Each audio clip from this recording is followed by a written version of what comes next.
noite a todos, meus irmãos. Podemos ir abrindo as nossas Bíblias, capítulo 6 de Neemias. E vamos começar mesmo por ler todo este capítulo nesta noite. Neemias, capítulo 6. Diz assim a palavra do nosso Deus. Tendo ouvido Sambalate, Tobias, Gesem, o arábio, e o resto dos nossos inimigos, que eu tinha edificado o muro e que nele já não havia brecha nenhuma, ainda que até este tempo não tinha posto as portas nos portais. Sambalate e Gesem mandaram dizer-me: vem, encontremo-nos nas aldeias, no Val do Ono. Porém, intentavam fazer-me mal. Enviei-lhes mensageiros a dizer: estou fazendo grande obra, de modo que não poderei descer, porque cessaria a obra enquanto eu a deixasse e fosse ter convosco. 4 vezes me enviaram o mesmo pedido. Eu, porém, lhes dei sempre a mesma resposta.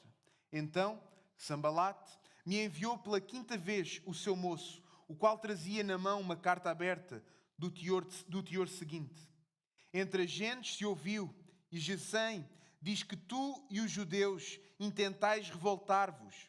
Por isso, reedificas o muro, e segundo se diz, queres ser o rei deles. E puseste profetas para falarem a teu respeito em Jerusalém, dizendo: este é o rei em Judá. Ora, o rei ouvirá isso, segundo essas palavras.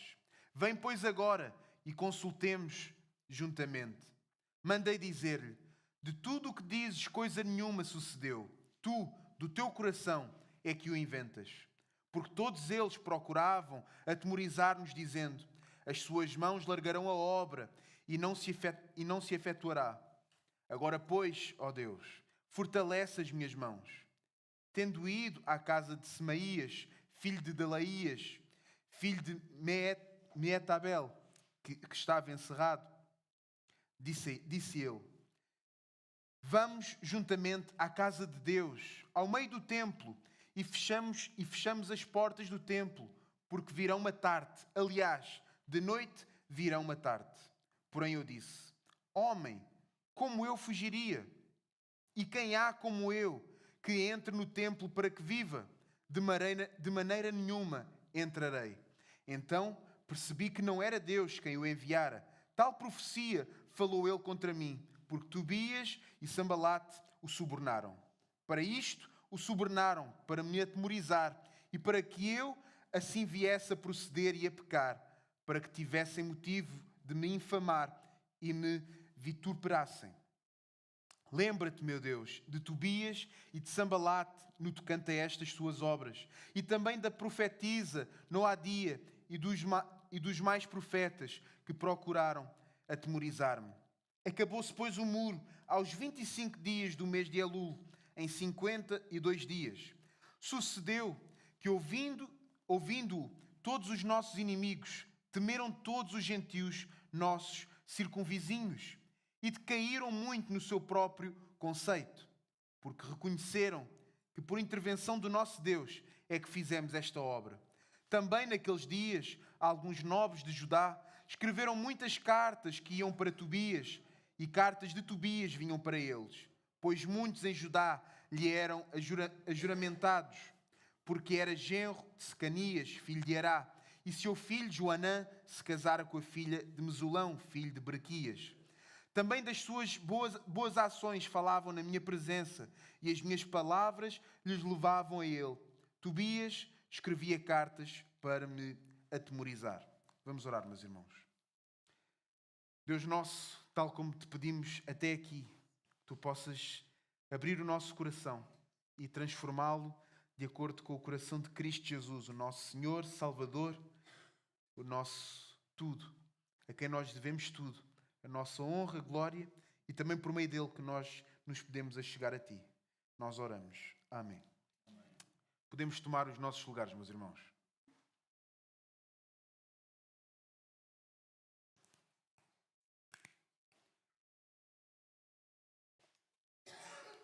Fazendo rapidamente um resumo de tudo aquilo que nós já ouvimos até aqui. No capítulo 1 vimos que Deus vai quebrar o coração de Neemias. Creio que os irmãos, ao final dos 13 capítulos, os irmãos já vão saber isto de cor. No capítulo 2 vamos ver que Deus vai abrir portas para aquilo que é o plano de Deus. No capítulo 3 vamos ver que o povo de Deus ele trabalha todo como um só, unido. No capítulo 4 vimos quando a oposição começou a chegar de maneira externa. E no último capítulo que nós estudámos, capítulo 5, vimos que o pecado que o povo enfrentava ele vinha de dentro. E agora, no capítulo 6, estamos quase no fim da obra da reconstrução dos muros. O muro está quase completo. Inclusive, no meio deste capítulo, o muro acaba por ser completo, não é? E é precisamente nesse momento que o inimigo ele vai intensificar todo o ataque. E é exatamente algo que nós vamos aprender hoje, é que quando a obra está perto de terminar, perto de avançar, o nosso inimigo ele não desiste. Pelo contrário, ele vai apenas mudar a sua estratégia, ele vai intensificar a sua estratégia mudando-a. Meus irmãos, temos de reparar em algo muito importante. O texto começa dizendo que o muro já estava levantado. Faltavam apenas as portas. O próprio Neemias descreve isso. Ou seja, toda a estrutura daquele muro já estava pronta. O projeto já estava quase concluído. E isso vai ser significativo para nós nesta noite. O inimigo ele não procurou apenas atacar quando os muros estavam em baixo, mas o inimigo ele atacou novamente quando o muro estava quase terminado. Não desistiu quando nada estava levantado, mas também não desistiu quando já estava levantado. E porquê? Porque o desânimo no começo, ele não é bem um desânimo. Toda a gente está animada no início das coisas, não é? Toda a gente está cheia de energia no início, toda a gente está expectante daquilo que pode acontecer, mas no final já começa a ser mais perigoso todos os ataques, não é? Há muitos que começam a obra, mas poucos a finalizam. Nós conhecemos isso no nosso dia-a-dia. Muitas pessoas têm desejo de fazer coisa A, coisa Y, coisa Z, mas poucos conseguem terminar realmente as coisas que começam. E o inimigo sabe que se conseguir parar Neemias, agora neste exato momento em que já está o muro levantado, todo o esforço tinha sido em vão. O inimigo sabe disso. Meus irmãos, muitas quedas, elas não acontecem no início de nós reconstruirmos os nossos muros. Não, elas muitas vezes acontecem quando já há alguma experiência, quando o muro até já está bastante levantado, numa fase bastante avançada. Às vezes acontecem quedas quando já há liderança, quando já há talvez até o reconhecimento. Bem, que muro tão bonito. É quando nós pensamos que já estamos tão prontos, tão estáveis, que a nossa vigilância ela diminui, mas o inimigo ele também não diminui. Pelo contrário, o inimigo ele vai atacar mais. E a pergunta de hoje, deste capítulo, é como é que nós vamos permanecer firmes quando a pressão se torna mais subtil, quando a pressão se torna mais pessoal, quando a pressão também se torna mais espiritual. Reparem que no início toda a gente está unida, toda a gente se junta, todo o povo se juntou, a maior parte do povo se juntou para fazer esta obra, reconstruir os muros. Se alguém tivesse mais abalado, eles chamavam uns aos outros e eles se agarravam, tal como acontece hoje, mas numa parte avançada. No final, já não é assim. No final, aquilo que os juntou já estava feito e aí parece que as coisas são mais pessoais, mais íntimas, também mais subtis. E nos primeiros 4 versículos, nós vamos ver que o inimigo, ele tenta distrair o povo de Deus. Sambalat e Gesem, eles enviaram uma carta que parece uma carta simples para Neemias. Vem, encontremo-nos. Parece um convite razoável. Parece que eles apenas estão a convidar Neemias para ter uma conversa. Talvez um debate. Parece, mas Neemias ele percebe algo com o seu discernimento, com a sua maturidade espiritual. Neemias vai dizer, eles estão a intentar algo contra mim. E esse algo não é fazer algo de bom. Neemias diz, intentavam fazer mal. Neemias entendeu que o convite por parte de inimigos não era para algo que seria bom para ele. Ele percebeu que era uma armadilha. E, meus irmãos, eles não atacam já como eles atacavam antes. Nós vimos nos capítulos anteriores que eles gozavam, zombando, eles arranjavam ideologias que iam espalhando pelo povo para que o povo se virasse uns contra os outros. Eles já não diziam todas aquelas coisas que eles diziam, ou seja, o ataque já não era da mesma maneira, mas agora eles agem de uma maneira mais silenciosa, mais subtil, mais ordeira até, enviando uma carta ou enviando alguém com essa carta. Eles vão fazer um convite e, reparem, o inimigo ele não vem sempre da mesma maneira. Ele no início vem de uma forma muito mais visível, muito mais expressiva, e agora vem de uma forma muito mais calma. No início, aquilo que parecia ameaça, agora nem parece ameaça. Às vezes, até parece que é uma oportunidade. Bem, uma oportunidade para pregar a estes homens. Uau! Inimigos estão-me a chamar para eu ir ao encontro deles. Uma oportunidade para eu salvar. Reparem, Neemias vai responder com uma das frases mais fortes do livro de Neemias. Ele diz, estou fazendo grande obra, de modo que não poderei descer. É a resposta que Neemias dá àqueles homens. E, meus irmãos, reparem numa palavra importante, a palavra é descer. Ono, o local onde seria esse encontro, ele ficava numa planície. Para ir até lá era preciso, de facto, descer. E Neemias diz isso. Neemias tinha literalmente de descer o muro que eles construíram, não é? E Neemias diz algo que vai para além de uma geografia, algo que vai para além de um lugar e do outro, mas algo que é extremamente espiritual. Neemias reconhecia que descer ou sair daquele lugar era como abandonar o local onde o próprio Deus o tinha colocado antes. Descer era também sair da zona que Neemias tinha que estar, uma zona de responsabilidade. A posição dele era de responsabilidade. Apesar de ele ter abdicado de todos os direitos que isso lhe poderia trazer, nós vimos isso no último capítulo, mas isso não abdica nem tira a responsabilidade que Neemias tinha. Também descer era trocar o chamado de Deus por conveniência. Parecia que era algo bom que eles chamavam. Eles chamavam, não era um convite para o matar, era um convite para uma conversa. E quantas vezes o inimigo não nos pede que nós deixamos de onde nós estamos só um pouco, só para tornar mais fácil qualquer tipo de interação, qualquer tipo de conversa, qualquer tipo de relação. Às vezes somos chamados a descer do compromisso. Bem, é só um pouco. Às vezes somos chamados a descer da vigilância que nós temos de ter. Às vezes somos chamados a descer da oração, a descer da seriedade que nós devemos ter uns com os outros. Meus irmãos, o inimigo não pede que abandonemos tudo. Ele pede apenas que nós desçamos um pouco. E foi isso que o inimigo fez a Neemias. Mas toda a grande queda, ela começa com uma pequena descida. Quase ninguém abandona a fé de um dia para o outro.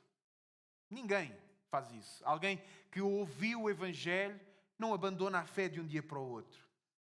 Quase ninguém decide de repente, eu vou deixar o chamado que eu tenho. Não. Mas isso começa com uma pequena descida que leva a uma queda enorme.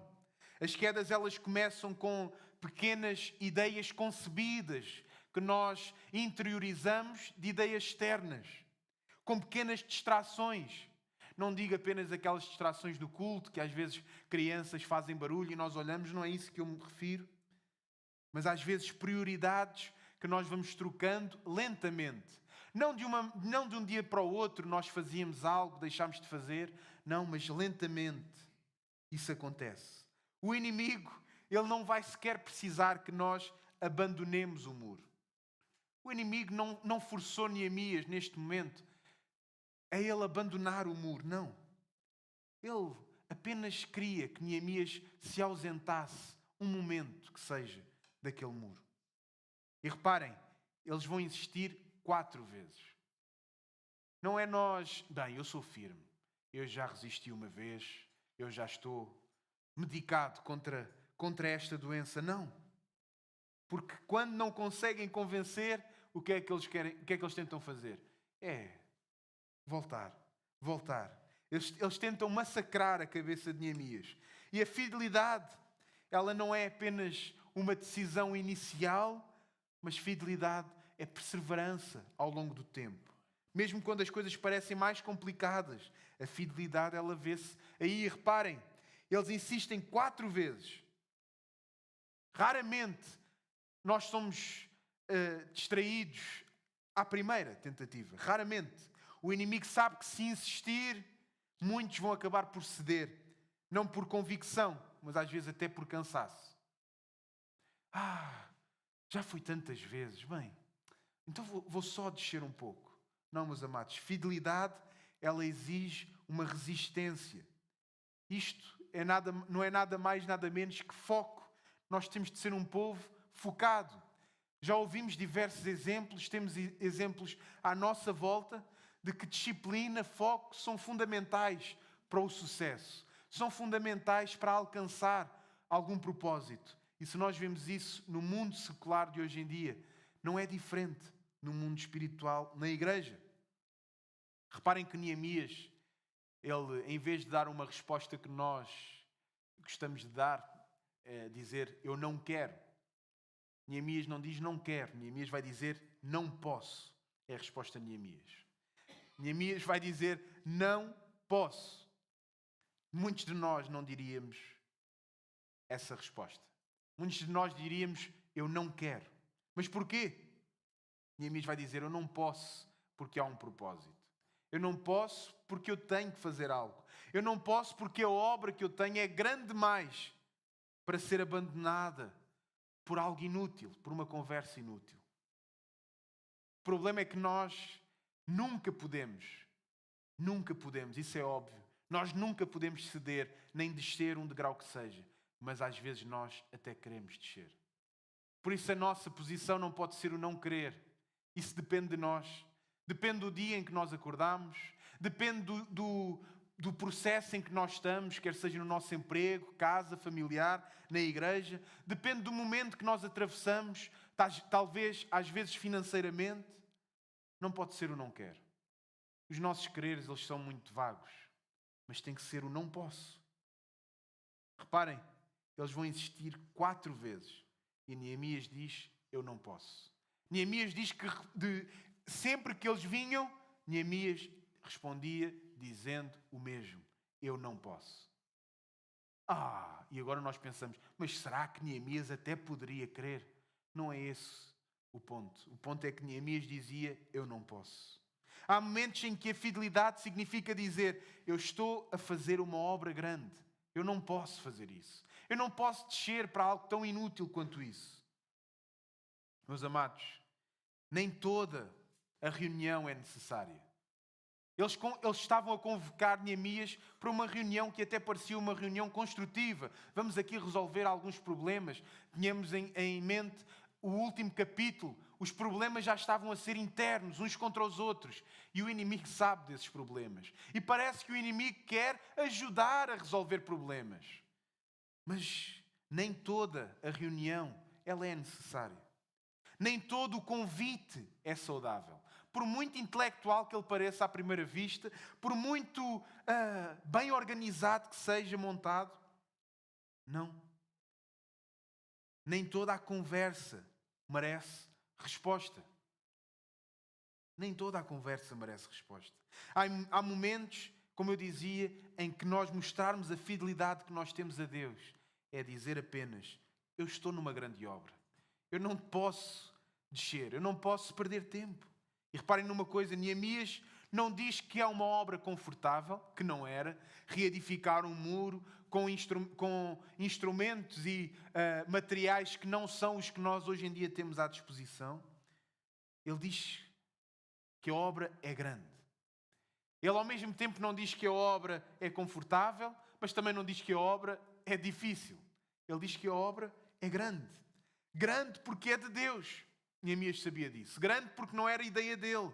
Grande também porque envolvia o povo de Deus, o qual ele estava responsável. Grande porque Neemias sabia que esta obra iria afetar as próximas gerações daquele povo. E quando nós entendemos, tal como Neemias, a grandeza da obra onde nós estamos inseridos, as distrações, elas vão acabar por perder todo o valor que têm para nós.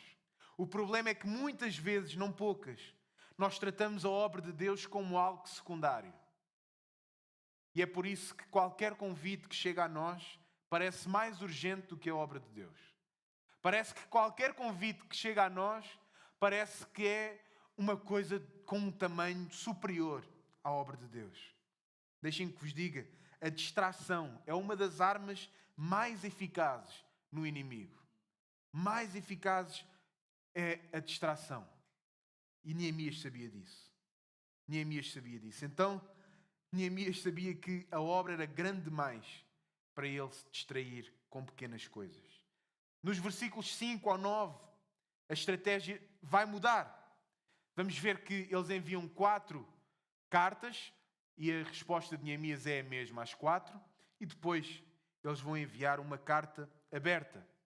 Vimos isso no versículo 5. E carta aberta significa que não era uma carta privada, mas era uma carta pública. E essa carta era estratégica por parte do inimigo. O objetivo não era convencer Neemias, mas o objetivo era criar um ambiente de suspeita. Imaginem o que é alguém que nós sabemos que é plenamente ímpio, uma vida plenamente desordeira daquilo que é a ordem aos olhos de Deus e aos nossos olhos, enviar uma carta aberta para ser lida na igreja a respeito de alguém de nós, convidando algum de nós para uma reunião ou para uma conversa. Imagina o que era. Era algo que iria causar suspeita no meio de toda a comunidade. No meio de todo o povo iria ser algo estranho. Então, o objetivo era criar este ambiente. Meus irmãos, a difamação ela funciona do seguinte modo. Mesmo quando é mentira, a dúvida ela já foi plantada no meio do povo. Mesmo quando é mentira, a difamação ela causa dúvida. Mesmo que não afete a pessoa que está a ser difamada, ela vai afetar a pessoa mais fraca espiritualmente. E a dúvida, ela é muito perigosa. Reparem na acusação. Tu queres ser rei. Reparem que não começa dessa maneira. A carta, ela não começa dessa maneira. A carta começa a dizer que ele veio para reedificar o muro. É a realidade? É a realidade. Diz que ele também veio para ordenar o povo. É verdade ou não é? É verdade. E depois lá no meio, o propósito final, diz que Neemias queria ser rei. Isto é subtil. Vem no meio de muitas verdades. E no meio dessas mesmas verdades, vem uma mentira. Neemias era líder? Sim. Neemias tinha influência sobre aquele povo? Tinha. Neemias estava a reconstruir os muros? Estava. Então a mentira até parece uma mentira plausível. Podiam alguns acreditar. O inimigo raramente vai usar mentiras absurdas que não têm cabimento algum. Não. Ele usa mentiras que parecem verdades, mesmo que não seja na nossa primeira impressão. Às vezes, ouvindo aquilo de uma vez, aquilo parece, não, isto realmente não faz sentido. Neemias nunca demonstrou que queria ser rei. Mas às vezes aquilo fica ali. Bem, realmente Neemias é o nosso líder. Neemias é que nos está a dirigir. Neemias é que diz o que é que nós devemos fazer. Neemias até disse que nós deveríamos ficar a trabalhar de dia e de noite. Nós deveríamos estar com uma mão a construir, com outra mão com armas. Não há descanso. Parece que Neemias realmente ele quer ser rei. Mas, meus irmãos, isto ensina-nos algo muito importante. Nem toda a crítica que vem de fora, ela deve ser ouvida. Mas toda a mentira, ela deve ser tratada com seriedade. A crítica que vem de fora, por norma, é uma crítica absurda. Não sabe, até... Nem me lembro bem da expressão portuguesa, mas só sabe quem está... Exatamente, não é? E isso até tem um fundamento. Imaginem o que é alguém que está completamente fora, não conhece o meio da nossa igreja e chegar e vir apontar coisas à nossa igreja. Seria estranho. Mas, ainda assim, deve ser tratado com seriedade. Neemias responde de maneira simples, de maneira direta. Ele não escreve um grande manifesto, ele não entra num debate público dizendo, bem, tu acreditas nisto, mas eu acredito naquilo. Ele não começa também uma campanha de defesa, organizando uma grande assembleia, dizendo, bem, eu não sou assim, eu realmente... Não. Neemias vai fazer aquilo que ele já nos ensinou a fazer sempre. Neemias vai orar. Porque Neemias, que vive diante de Deus, ele não vivia refém da opinião daqueles homens. E, meus irmãos, difamação vai mexer com algo muito profundo. Difamação para Neemias ia mexer com o desejo do próprio Neemias ser compreendido pelo povo. Era necessário para a conclusão da obra o povo compreender Neemias. E isso vai mexer aí.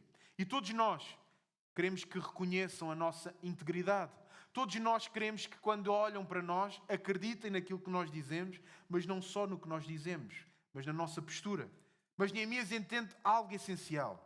Neemias vai entender que, mais do que o povo conhecer a sua verdadeira integridade, Neemias sabia que Deus conhecia a verdade. E se Deus conhecia a verdade, isso bastava. Ele não vive para defender a sua reputação, mas ele vive para cumprir o chamado dele. E há líderes que perdem mais tempo a gerir a imagem que têm perante os outros do que a edificar o povo. Neemias não, ele escolhe o contrário. Ele vai orar, fortalece as minhas mãos. Ou seja, ele pede força não para lidar com o problema, mas força para continuar a fazer o seu chamado. Não é uma força para responder àquele infeliz episódio que ele estava a viver, porque senão ele diria, Senhor, dá-me força nas minhas palavras, dá-me palavras sábias para tratar. Não, dá força às minhas mãos. Ou seja, eu preciso de continuar a ter força nas minhas mãos para continuar a reconstruir o muro. E a acusação era, Neemias quer tornar-se rei. Está a preparar, entre aspas, uma rebelião. E o que ele está a fazer é algo falso.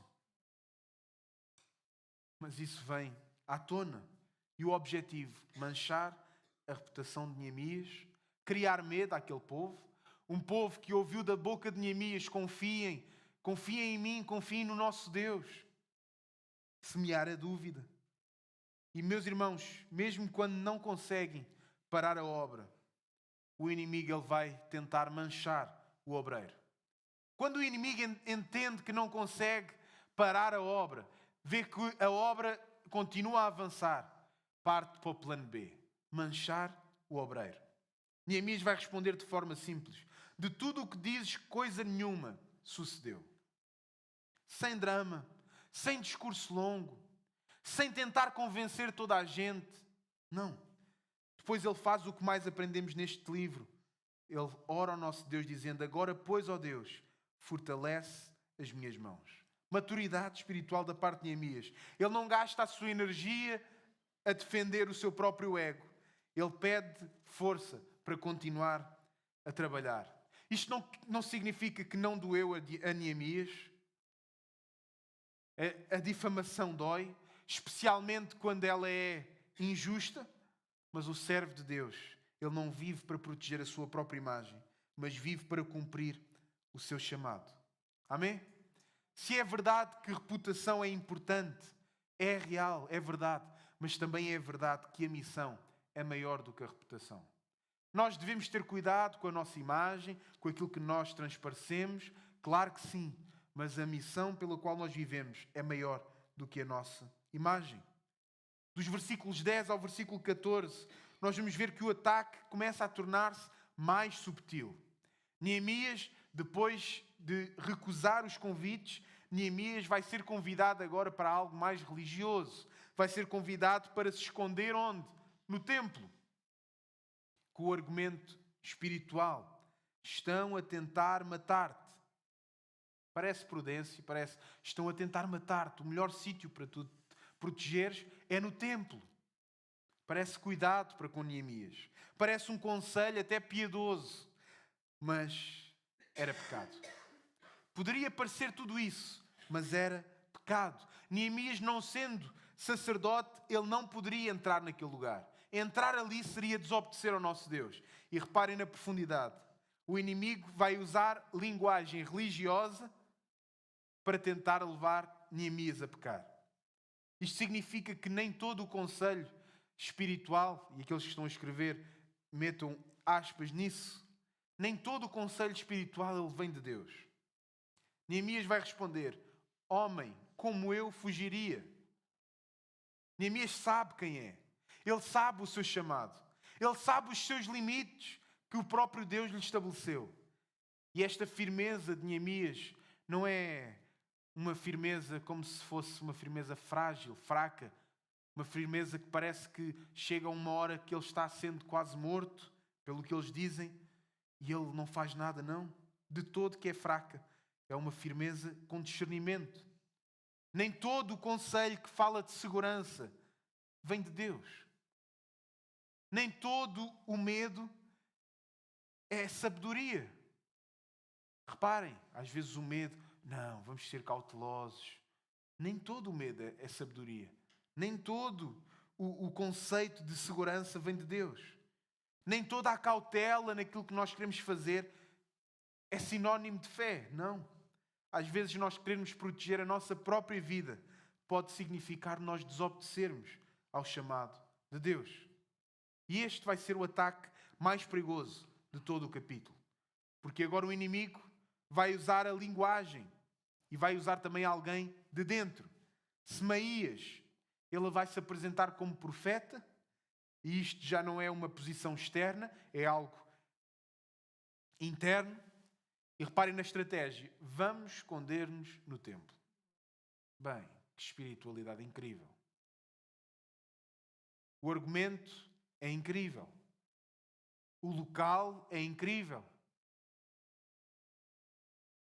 Mas a motivação era a desobediência. Se Neemias entrasse, ele violava a lei de Deus. E os inimigos aí já poderiam dizer: vejam, ele desrespeita a lei. Ele que quer cumprir a lei, que quer que todo o povo cumpra a lei, ele desrespeita. Ou seja, eles não queriam apenas pará-lo, mas queriam envergonhá-lo à frente de todos. Este é um princípio sério. O inimigo prefere destruir o testemunho do líder do que toda a obra. Reparem, o inimigo nunca pensou em chegar e mandar os muros abaixo. Não, o inimigo pensou em acabar com o testemunho de Neemias. Porquê? No meio de uma cidade, uma obra como a reconstrução do muro, eles podem cair, mas volta-se a reconstruir. Mas sabemos que quando a reputação de alguém ela acaba, ou ela é exposta e ela termina, dificilmente ela volta a subir. Dificilmente alguém que perdeu a reputação ou a sua reputação é má no meio de todo o povo, essa reputação dificilmente vai ser ganha por algo bom. Basta pensarmos nos políticos de hoje em dia, que eles fizeram algo de errado. Eles podem estar verdadeiramente arrependidos do que fizeram, mas a reputação deles no meio da sociedade terminou. Então, Neemias discerne algo essencial. Ele vai dizer: reconheci que não era Deus quem o enviara. Não porque ele sabia que a sua reputação iria ser cancelada, mas porque ele sabia que aquilo não era de Deus. Para isso, para Neemias ter esse discernimento, ele tinha de ter uma coisa essencial, que era conhecimento da palavra, conhecimento da lei. Neemias sabia que não podia entrar no templo, não porque lhe tinham dito, mas porque ele conhecia a lei. Quem não conhece a palavra está mais exposto ao engano. Quem não conhece a palavra muito facilmente é manipulado por uma linguagem religiosa. Não, tens que ter calma. Já viste? Faz isto que vai ser bom. Faz isto. E facilmente, já viste? Deus não quer o teu mal. Deus quer o teu bem. Já viste o que é que será da tua família? Não. Às vezes o maior ato de fé é permanecer exposto, porque fugir dessa exposição pode significar desobediência. E Neemias sabia que não podia entrar ali. Quem não conhece a palavra, talvez entrasse. E finalmente, versículo 15, Neemias vai dizer: acabou-se, pois, o muro. Em 52 dias eles terminaram o muro. E reparem, não foi a ausência de oposição, eles enfrentaram a oposição, mas foi uma perseverança, apesar de muita oposição. 52 dias.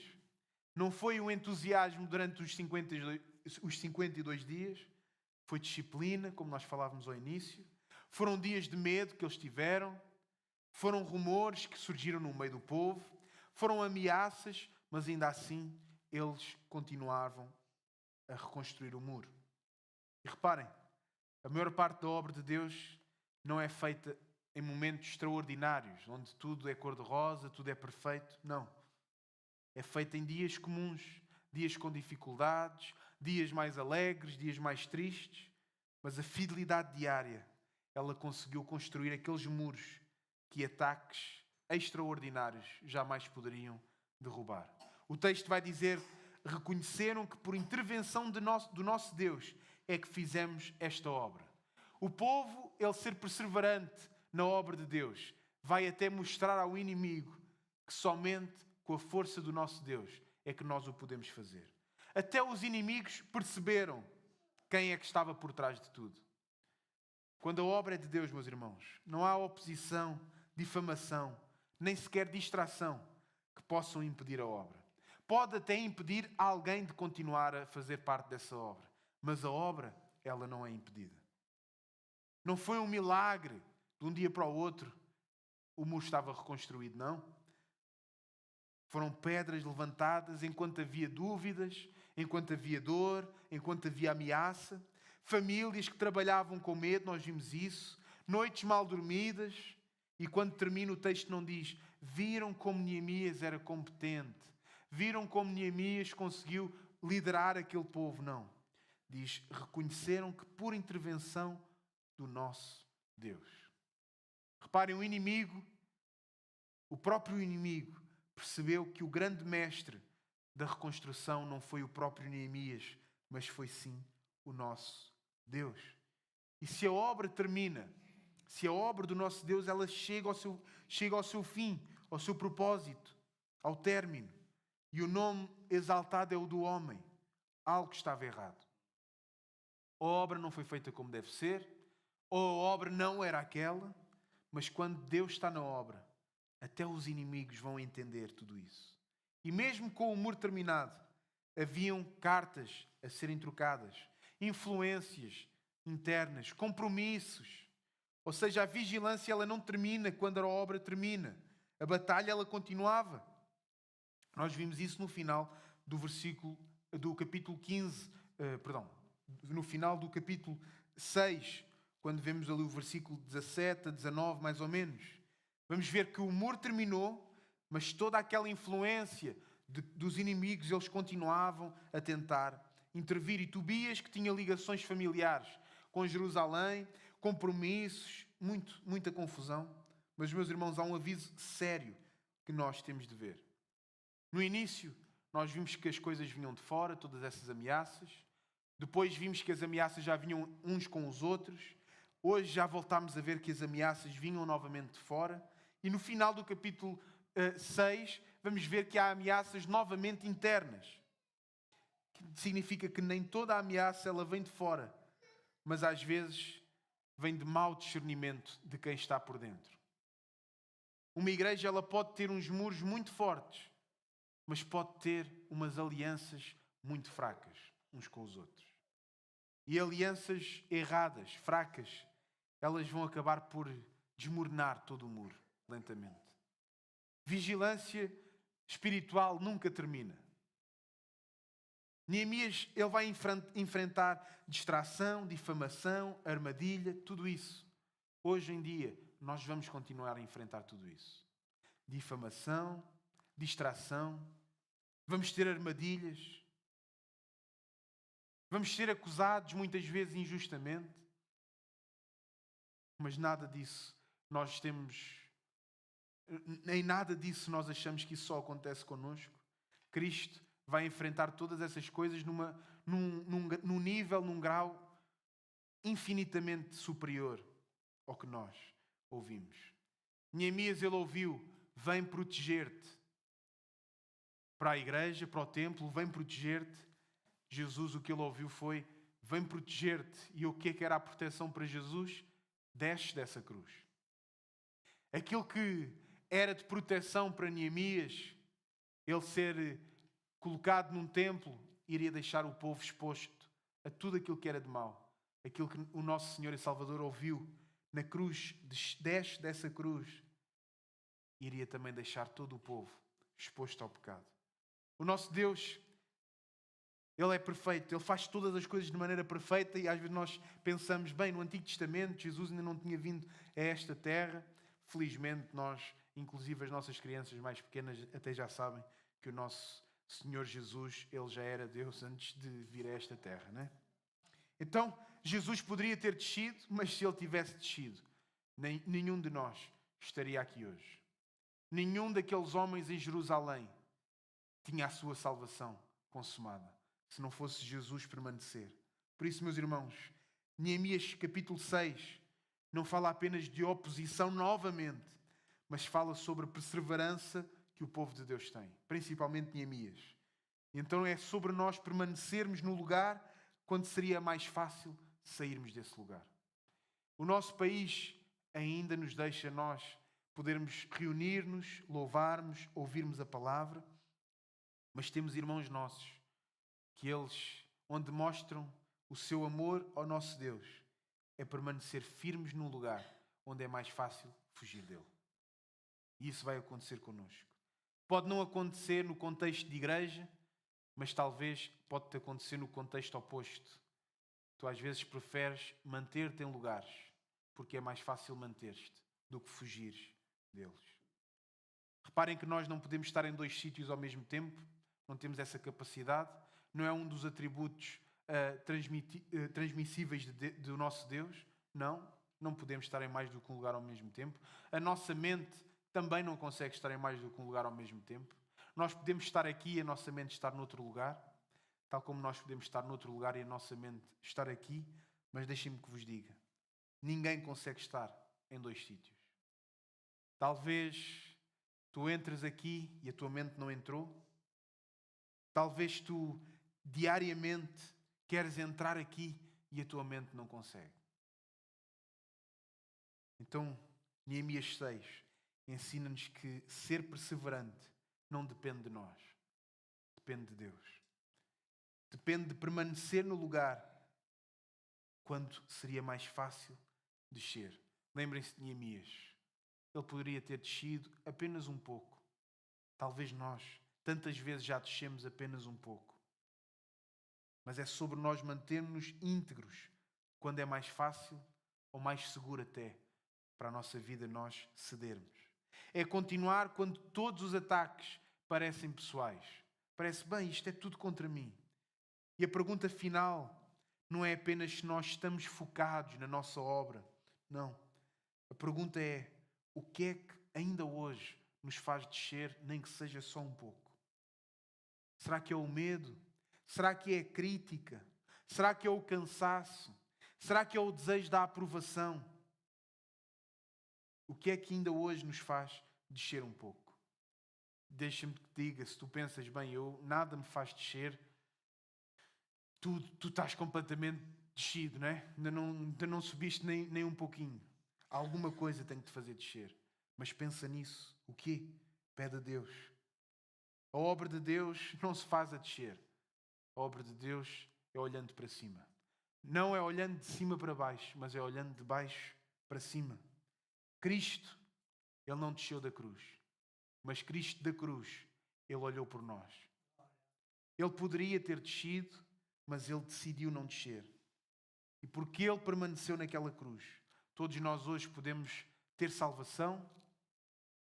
Todos nós hoje podemos olhar para um Cristo já não na cruz, mas nós podemos olhar para aquela cruz e lembrar que Cristo esteve lá. Por isso, sempre que nós descemos um degrau, nós não olhamos para a cruz sem Cristo, mas olhamos para uma cruz ainda com o Cristo lá. Por isso é que um dos maiores erros da Igreja Católica Romana é continuar a ver a cruz com Cristo. Nós vemos uma cruz vazia. Não sem significado, mas porque quem carrega agora aquela cruz somos nós. Não com o mesmo peso que Jesus carregou, porque nós nem sabemos o peso do nosso próprio pecado. Mesmo quem morre, quem é salvo e morre cometendo um pecado, não morre com o peso desse pecado.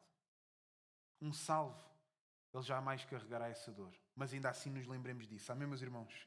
Que Deus, acima de todas as coisas, Ele nos dê a mesma firmeza que tinha o nosso irmão Neemias, mas acima de tudo, nos dê um pouco da mesma firmeza que tinha Jesus Cristo. Amém? O nosso pastor vai nos dirigir numa palavra de oração.